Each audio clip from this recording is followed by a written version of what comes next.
Hello, I am Deepika Singh, assistant professor of zoology. आज की इस वीडियो में हम प्रोटोजोन्स में फ्लैजेलम मूवमेंट स्टडी करेंगे। इससे पहले वीडियो में हमने एमीबॉइड मूवमेंट के बारे में स्टडी किया था। फ्लैजेलम मूवमेंट जो सुपर क्लास है प्रोटोजोन्स की मेस्टिकोफोरा, उसमें इस प्रकार का गमन देखने को मिलता है, जिनमें जनरली एक या दो फ्लैजेला पाए जाते हैं और उसके द्वारा ये जीव जो हैं गमन करते हैं। सबसे बेस्ट हम इस प्रकार के गमन को यूग्लिना विरिडिस में स्टडी कर सकते हैं।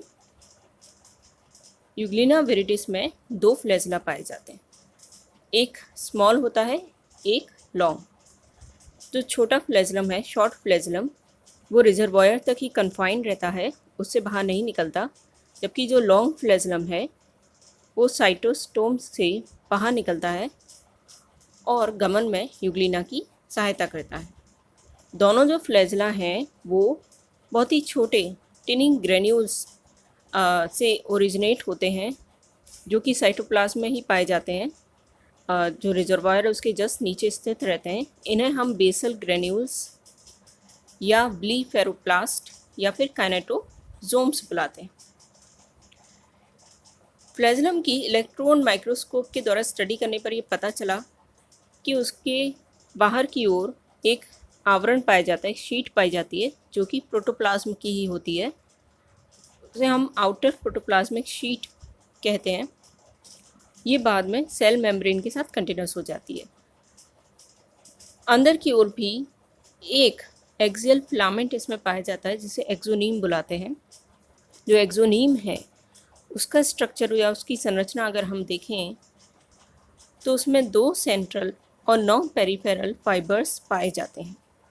जो पेरिफेरल फाइबर्स हैं, जो पेरीफेरी पे यानी किनारों पर मिल रहे हैं, वो जो 9 फाइबर्स हैं वो एक्चुअल में 2 सब फाइबर्स के बने होते हैं। उनमें से एक सब फाइबर पे 2 भुजाएं भी पाई जाती हैं। डबल रो मिलती है आर्म्स की, जो कि डाइनिन प्रोटीन के निर्मित होते हैं। जो बीच में 2 सेंट्रल फाइबर्स पाए जा रहे हैं वो सिंगलेट होते हैं, यानी एक ही सब फाइबर के बने हुए। इसके अलावा सेंट्रल और पेरिफेरल फाइबर्स के बीच में जो स्पेस है उसमें सेकेंडरी फाइबर्स पाए जाते हैं 9। फ्लैजेलम की लॉन्ग एक्सिस पर, यानी जब हम इसकी लंबवत अक्ष पर देखते हैं तो एक रो मिलती है जिसमें बहुत ही छोटे छोटे हेयर लाइक कॉन्ट्रेक्टाइल प्रोसेसेस होते हैं। उनको मेस्टिगोनीम्स नाम दिया गया है और मेस्टिगोनीम्स की प्रेजेंस की वजह से इस प्रकार के फ्लैजेलम को स्टिकोनिमेटिक भी कहा जाता है। मेंटोन ने ये इन्वेस्टिगेट किया था कि ये जो मेस्टिगोनीम्स हैं ये सेकेंडरी फाइबर्स, जो 9 सेकेंडरी फाइबर्स जो सेंट्रल फाइबर और पेरिफेरल फाइबर्स के बीच में उपस्थित होते हैं, उनमें से 2 फाइबर से ये मेस्टिगोनीम्स जो हैं ओरिजिनेट होते हैं। अब इस डायग्राम में हम देख सकते हैं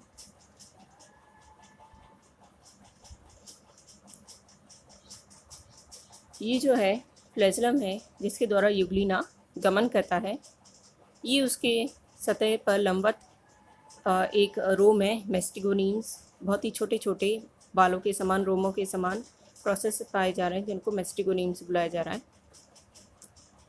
ये शॉर्ट फ्लैजेलम है जो कि रिजर्वॉयर जो है उसमें ही कन्फाइंड रहता है, उस तक ही सीमित रहता है, उससे बाहर नहीं निकल पाता।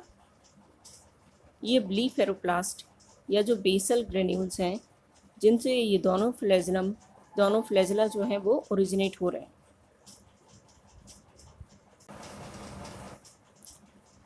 ये इसका इलेक्ट्रॉन माइक्रोस्कोपिक स्ट्रक्चर है फ्लैजेलम के टीएस का अनुप्रस्थ काट में।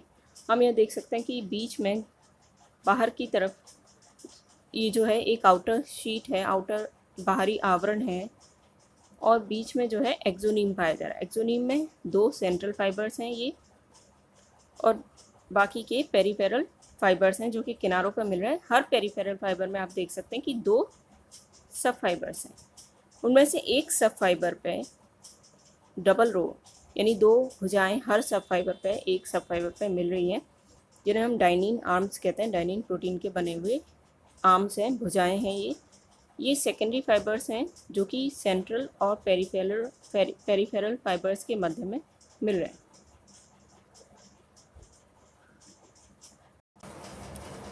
विकरमैन और कॉक्स ने ये सजेस्ट किया है कि फ्लैजेलम यूग्लिना में जो गमन होता है उसमें फ्लैजेलम का डायरेक्ट कंट्रीब्यूशन है, डायरेक्ट रोल होता है उसका। और इस मूवमेंट को समझाने के लिए, फ्लैजेला के द्वारा जो गमन हो रहा है उसे समझाने के लिए कई सिद्धांत भी दिए गए।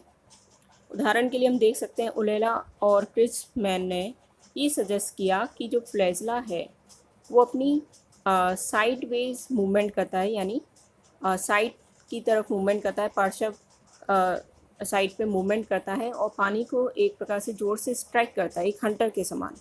जब पानी पर ये स्ट्राइक होती है तो दो प्रकार के बल जो हैं उत्पन्न होते हैं इसमें। इस एक बल के कारण तो फ्लैजेला जो यूग्लिना है, एनिमल जो है वो आगे की ओर अपना मूवमेंट करता है, और दूसरे बल के कारण वो अपनी ही एक्सिस पर, अपनी ही अक्ष पर जो है रोटेट भी होता है। तो ये जो फ्लैजेला का इसमें मूवमेंट है, इसमें दो पोजीशंस हम इसकी देख सकते हैं। एक होता है इसका अफेक्टिव स्ट्रोक और दूसरा होता है इसका रिकवरी स्ट्रोक। अफेक्टिव स्ट्रोक में क्या हो रहा है, फ्लैजेलम बिल्कुल स्ट्रेट है, रिजिड है, तना हुआ है और पानी को स्ट्राइक करता है बहुत फोर्स के साथ।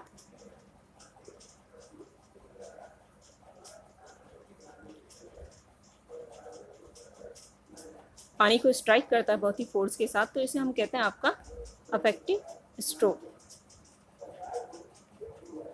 दूसरा है रिकवरी स्ट्रोक, जिसमें जो फ्लैजेलम है, जिसने अभी अभी पानी को स्ट्राइक किया, वो वापस धीरे धीरे जो है अपनी पोजीशन पे, जो मूल उसकी स्थिति थी उस पर वापस आता है। इसे कहते हैं रिकवरी स्ट्रोक। इसमें बहुत ही कम मूवमेंट होता है या फिर ना के बराबर मूवमेंट होता है और इसमें कोई बल जो है वो फोर्स जो है वो प्रोड्यूस नहीं हो रहा।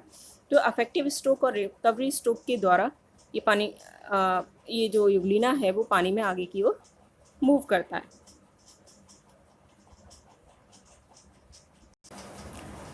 एक दूसरे प्रकार के मूवमेंट में क्या होता है, ये जो फ्लैजेलम है इसमें अनड्यूलेशंस होती हैं। अनड्यूलेशन से मतलब है हमारा, जैसे समंदर में लहरें पास होती हैं वैसे इसमें भी वेव्स आती हैं, और ये जो वेव्स हैं एक ही प्लेन में है, एस समान, एस जो अल्फ़ाबेट है उसके समान इसमें वेव्स जो हैं वो पास होती हैं। और जब ये जो वेव्स हैं वो आपकी बेस से टिप की ओर जाती हैं, यानी आधार से जो सिरा है उसकी ओर जाती हैं, तो ये जो यूग्लिना है वो पीछे की ओर मूव करता है। जबकि यही वेव्स अगर टिप से आधार की ओर पास होंगी तो जो आपका यूग्लिना है वो फॉरवर्ड मूवमेंट करेगा, यानी आगे की ओर मूवमेंट करेगा। तो ये दूसरा सिद्धांत हो गया जिसमें वेव्स जो समंदर की समान, जैसे समंदर में लहरें आती हैं उसी प्रकार इसमें वेव्स आती हैं एस समान, और ये जो है अगर बेस से आधार से सिरे की ओर जा रही है तो जो है बैकवर्ड मूवमेंट होगा, पीछे की ओर मूव करेगा यूग्लिना, और अगर टिप से, सिरे से आधार की ओर आ रही हैं तो वो फॉरवर्ड मूवमेंट यानी आगे की ओर ये मूवमेंट करेगा। एक और साइंटिस्ट लॉन्डिस ने एक सिद्धांत दिया इसके बारे में, इस मूवमेंट के लिए। उन्होंने कहा है कि जब लोकोमोशन या गमन होता है यूग्लिना में तो जो फ्लैजेलम है वो पीछे की ओर वो रहता है, और उसमें जो वेव्स पास होती हैं वो सर्पिल आकार की होती हैं, कुंडली आकार की वेव्स होती हैं। जैसे एक सांप जो है अपना मूवमेंट करता है उसी प्रकार की वेव्स जो है फ्लैजेलम में पास होती हैं बेस से लेके टिप तक। उसके कारण जो है एनिमल आगे की ओर फिर मूव करता है। तो उनका ये कहना है, आप जैसे देख सकते हैं डायग्राम में, कि ये जो वेव्स हैं वो सर्पिल आकार में, कुंडली आकार में पूरे फ्लैजेलम में जो है पास हो रही हैं, और ये जो फ्लैजेलम है ये जो ग्लीना है फिर वो अपनी डायरेक्शन में जो है मूव कर रहा है। लेकिन यहाँ मूवमेंट के दौरान हम दो चीज़ें देख सकते हैं। एक तो ये इसका जो पाथ है, या ये जो जिस दिशा में मूव कर रहा है उसमें ये एक सर्पिल या स्पाइरल पाथ जो है फॉलो करता है, यानी ये जो एक्सिस है मूवमेंट की, जो दिशा है, डायरेक्शन है मूवमेंट की, इसके चारों ओर ये घूमता हुआ एक सर्पिल आकार का पाथ जो है, रास्ता जो है उसको फॉलो कर रहा है, उस रास्ते पे जा रहा है। और साथ ही क्या है कि ये जो इस मूवमेंट के दौरान ये जो यूग्लिना है ये अपनी एक्सिस पर, अपनी ही अक्ष पर भी क्या कर रहा है, रोटेट कर रहा है, घूमता हुआ जा रहा है। इस कारण आप देख सकते हैं कि इसकी पोजीशन जो है फ्लैजेला, जो कि हमेशा स्टिग्मा वाली साइड पर रहता है बॉडी की, यहाँ आप देख सकते हैं कि यहाँ पे पोजीशन कैसे चेंज हो रही है। यानी यहाँ पे जो युगलिना है वो अपनी अक्ष पर भी घूम रहा है और साथ में ये जो डायरेक्शन है मूवमेंट की, इसको भी इस डायरेक्शन पे भी सीधा ना जाकर वो एक सर्पिल आकार रास्ता पथ जो है उसका फॉलो कर रहा है। इसके अलावा एक स्लाइडिंग ट्यूब्यूल थ्योरी भी दी गई है जो ये बताती है कि जो डबलेट्स यानी जो पेरिफेरल फाइबर्स जो है युगलिना में पाए जाते हैं, जब हमने इसका माइक्रोस्कोपिक स्ट्रक्चर देखा था तो ये जो पेरिफेरल फाइबर्स हैं ये जो है एक दूसरे पर स्लाइड करते हैं और इससे जो है फ्लैजलम जो है उसमें एक प्रकार का संकुचन उत्पन्न होता है और उसके द्वारा ये फ्लैजलम जो है बेंड करता है, यानी उसमें झुकाव आता है। ये स्लाइडिंग ट्यूब्यूल थ्योरी है और इस प्रोसेस के लिए, इस क्रिया के लिए जो एनर्जी है, ऊर्जा है, वो एटीपी से प्राप्त की जाती है। तो ये फ्लैजलम मूवमेंट है जो कि युगलिना में पाया जाता है, जिसमें हम कई प्रकार का मूवमेंट देख सकते हैं। या तो उसमें अफेक्टिव स्ट्रोक होता है जिसमें वो अपनी साइड में पानी को एक हंटर के समान स्ट्राइक करता है, उससे फिर वो जो है मूवमेंट उसमें उत्पन्न होता है। रिकवरी स्ट्रोक में वो वापस अपनी मूल पोजीशन पे, मूल अवस्था में आ जाता है। इसके अलावा उसमें वेव्स पास हो सकती हैं एक ही प्लेन में जिसके द्वारा उसमें मूवमेंट होता है, या फिर उसमें स्पाइरल वेव्स पास होती हैं सर्पिल आकार में, जिससे कि वो जो है अपनी अक्ष पर भी घूमता है और जो डायरेक्शन है मूवमेंट की उसमें भी एक स्पाइरल पाथ जो है वो फॉलो करता है। तो ये था फ्लैजला मूवमेंट जो कि युगलिना में पाया जाता है।